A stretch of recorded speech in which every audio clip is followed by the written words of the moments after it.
Tibu pa dengar lu dalam bahasa Arab. Kau tak cerita, dia nyamun biasa dengar-dengar teman santri, pupa dengar-dengar dia. Padahal dalam bahasa Arab nasi, pupa kan tara terbang. Di dalam bahasa Arab tara sih istilah haji. Suhaib Al-Abid seorang rakik milik perempuan di kota Basrah. Di Suhaib Al-Abid agaknya lamid dari seorang majikan perempuan di kota Basrah. Wa kana yakum al-lail kullah, dan ada Suhaib ibadat malam sepanjang malam. Wa qala lahu sayyidatuh, maka berkata baginya Suhaib oleh majikan perempuannya pada satu hari, inna tulal qiyam bil lail yadurruka bi khidmatika bin nahar. Yang miogaduh kan ibadat malam teuro lumah ai ke kerja pakri sun. Ilung ku bloro ke lamit, lamit salah satu fungsi ji untuk ke tenaga kerja, untuk kurang kerja.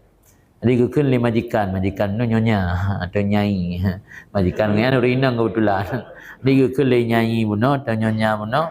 Nyo iro ke gaduh kan ibadat malam. Nyo badan pijuk jaju, teuro kabucat.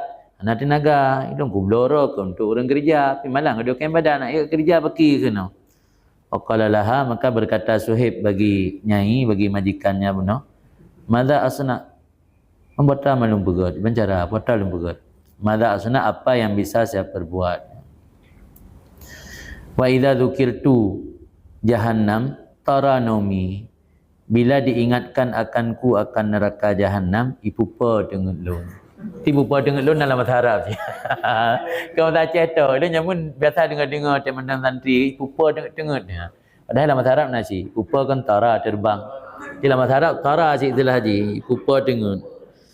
Kibal lu mah tem dengar, saya kata ingat lu ke neraka, ipupa dengar pula. Naga dia yang guna madza asna, kibal nak pegat. Kibal nak pegat nyonya, kibal nak pegat nyai mah. Siang hitam dengar lah, saya kata ingat neraka, lembayang neraka, yang dengar-dengar le pupa. Bahkan